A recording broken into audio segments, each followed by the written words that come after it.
Good Monday morning. It is Money Mondays here at the Business of Apparel, and today we're going to talk a little bit about real estate.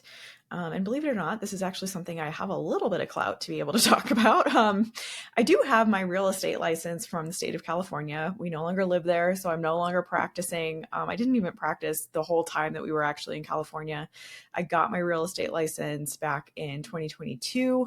I think right around this time 3 years ago. And so I still hold that license for another year.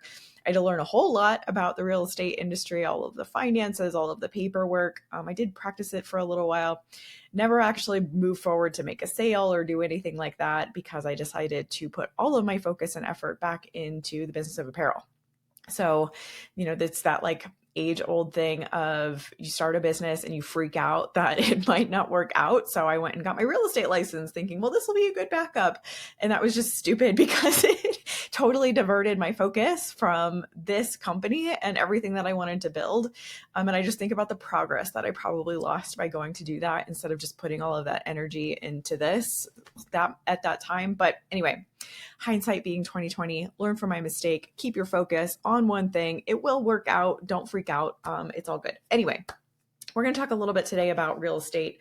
A lot of people are wondering if we're in like a real estate dilemma. Should you buy, sell? Should you hold? Should you wait? What's going on? Back in around 2022, we saw a huge height to the real estate market. It was actually one of the times where the most real estate agents were actually coming in, and I was a part of a huge class that was actually coming into the real estate market at the time. There were a ton of us who were newbies and rookies when I was starting and when I was getting my mentorship and when we were starting to like figure out lead generation and trying to start getting clients. And it's because it felt like at the time it was going to be so easy to make real estate sales. And that is so far from the truth. Like if you're a real estate agent, hats off to you, kudos. It is not an easy job at all. And so getting to see behind the scenes of that, I think was a really huge eye opener. And if you don't appreciate your real estate agent, you absolutely should because it is a very difficult job. Anyway, a lot of people came in around 2022. A lot of people were selling homes way above market price. People were coming in with multiple offers. Open houses were packed. We saw like lines of people at open houses. And it was a time when things kind of set the real estate market off so much at that time. And we're still trying to correct from it, right? Like we're still trying to come down from that time when prices were so high. And there are a lot of people out there who still believe that their property is worth what it was back in 2022 because they saw maybe their neighbor sell in 2022 for so much more than their real estate agent is telling them they can get now. And they're just not believing it. Like they just don't understand. I will say when we sold in Santa Cruz, we had a neighbor who sold at the end of 2022 for like $300,000 more than we actually ended up getting for our house just because of the way that the real estate market was working at that time. And we waited. We weren't quite ready to move in 2022. I was obviously just getting into this real estate thing. I had just started my company a year before. We were trying to figure things out. And we were sticking it out in California for a little bit longer. And so we ended up waiting a couple of years to actually get it done. And it caused us to lose out on that much money. And so that's kind of what's happening in the real estate market now. There's a lot of talk about whether a correction is coming. And there's a lot that's been going on in the economy this year in 2025. The stock market has been up, but people are very hesitant with their money right now because of tariffs. People are being told that things are a lot more expensive. Something that was really interesting to me, and I know I'm going off on tangents all over the place, but something that was really interesting to me recently was I heard someone talking about finances in the way of like, yes, we are all out here saying that things are more expensive and things cost more and your dollar doesn't go as far. But this person challenged everyone in the room to go to their finances and go to their monthly budget. And if you're not doing a monthly budget yet, shame on you, because I have been telling you for a long time, you need to start doing a monthly budget. You absolutely need to know where your money is at all times. Anyway, when you go to your monthly budget, I want you to really look and see if your bills have gone up. When I went and did this exercise after prompted, I actually noticed that my bills were pretty much the same. I was spending about the same. And my husband and I continue to have this conversation. Is it because we're being a little bit more hesitant with spending? So we're not actually spending the way we used to, or we're not buying as much as we used to, maybe? We're kind of watching it closer. And so our bills, because things are more expensive and we're not buying as much, have evened out in a different way? Or are we still actually spending as much as we were before? And all of this news about things being way more expensive is actually just not quite hitting us yet, or it's not true. I don't know. I'm not an economist. I don't know all of those things, but there is a hesitation for people right now in whether to jump into the real estate game because of this. A lot of people are kind of holding on to their money, unsure, is a recession coming? Hell, is a depression coming? There's been a lot of really interesting signals in the economy. If you don't follow Nicole Lapin, go follow Nicole Lapin. She is my girl boss, girl bitch authority on, boss bitch, not girl bitch, Jesus. She is the authority to me on finances, especially as a badass woman out there in the financial world. And she's been talking a little bit about some red flag signals that she's been seeing. She wrote the book Boss Bitch, which is why I feel like I can call her that. And there's so much that I've learned from her. So she wrote Boss Bitch, she wrote Rich Bitch, she wrote Becoming Superwoman. There are like a lot of different books that I love reading from her. And so go follow her too. Wow, I'm so scatterbrained today. I'm so sorry. This is what happens when you get Rachel on a Monday morning and she's all over the place trying to get shit done.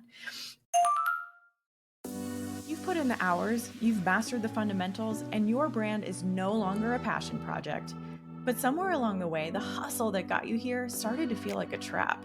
You're building a business, not just making clothes, and you're starting to wonder if you'll ever crack the code to consistent, profitable growth. What if I told you that industry's top brands aren't just working harder, they're working smarter, with a clear blueprint for everything from line planning to streamlining their supply chain? This is the insider knowledge that's typically kept behind closed doors, but now it's accessible to you.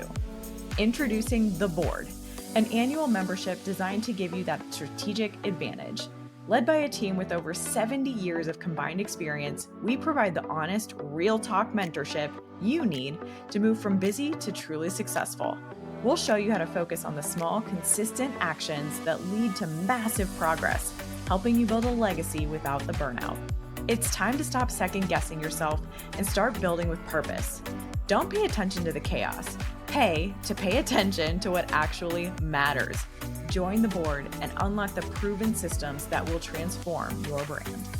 Go to thebusinessofapparel.com to find the option that's right for you. I can't wait to see you in there. Anyway, real estate.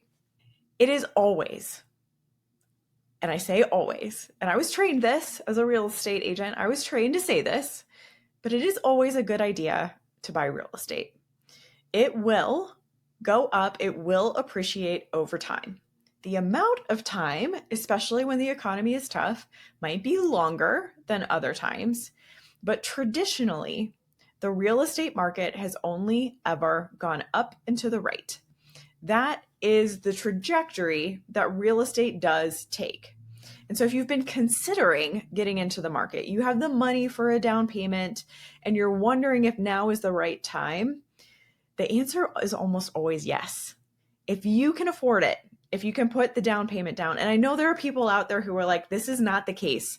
You do not need to own a home to be wealthy. You do not need to do all of these things. You can absolutely rent. And I know people are out there saying that if it's right for your budget, if you don't have the money for a down payment, if you don't have the money to support your mortgage payment, those are key indicators that you're not ready. Okay. And so listen to that advice for sure. But if you do have the funds saved, that investment in a home is only ever going to appreciate. Now, you're going to see dips and you're going to see like peaks and valleys, but over time, over a long period of time, that's why they say if you feel like you can live in your house for at least 10 years, if you're planning on planting yourself somewhere for 10 years, you've got the down payment money, you can support the mortgage payment with no problem, it is a good idea. to buy real estate. And right now, I just checked, mortgage interest rates are around 5.5 to 6.5%. And a lot of that depends on your credit score, which we've talked about before. So if you are interested in learning how to boost your credit score, you can go back to that episode that we did. But a lot of it will depend on your credit score, what other debt you have, a lot of different indicators. If you're a first-time home buyer, there can be a lot of great incentives for you that come in the way of like low down payment mortgages. The FHA will definitely offer different benefits to first-time home buyers. So if that's you and you've been questioning whether or not this is the right time to get in, this absolutely could be. Now, again, everybody's situation is different. And a lot of people move around a lot. You know, my husband and I, we moved every year together for the first 15 years that we were together. It took us a while to like really settle down and stay in a house for a while. And we saw the benefits of that when we bought that house and then 6 years later sold it. Like it was a very good profit for us, but not for everybody. It's just not for everybody to own a home. But if you think it is for you and it's something that you want to have and hold and be able to see the appreciation in anywhere from 6, 7, 8, 9, 10 years from now, you want to be able to see that profit, it is probably going to be there. I know the economy feels tough right now, and we've been talking about this all year. 2025 has been a tough economy, but it will change. It will shift. The economy pendulum always swings, and it has never not swung back in the other direction. So we will see things change. We might see it get worse before it gets better. Nobody's really quite sure about that yet. Like I said, go follow Nicole Lappin. She's great. I follow her all the time and listen to all of her financial advice. And so she's been out there talking a lot about the red flags and what to maybe look for and what to do about it. So that's why I keep saying her name. But yeah, if you're thinking about getting into real estate, those are the few things that you really need to look at. What's the money that I need to be able to put down? Do I have that saved? And then can I support the payments? And look, this is not that different actually from starting an apparel business. So this is kind of right up our alley here in the fashion and apparel world. Like when you're getting ready to place that first inventory purchase order, how much money do you have saved to put down up front? And then can you continue to afford your expenses every single month? It's very, very similar. And so if the answer is no, I do not have the money to put down on a house, don't go broke trying to buy a house. It's as simple as that. And that's where a lot of people, I think, have found themselves in over the last several years, really wanting to buy a house, but they're having a hard time saving. You have to put goals together to save money. It's never something that I was very good at until I met my husband 18 years ago. And he's a saver. I was a spender. And so we've kind of been, playing off of each other for the last 18 years. And he taught me how to save. It was something that we incrementally had to do. Whatever we felt like we could save every month for the last 18 years, we've set aside. And now we're figuring out how to set ourselves up for retirement. We're figuring out, over time, we figured out how to buy a condo together.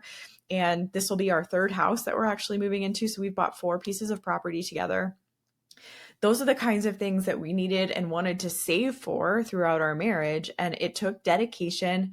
Sometimes it was really hard for us to save. Sometimes we weren't able to save any money on a single month. But that next month, if we could, we absolutely did.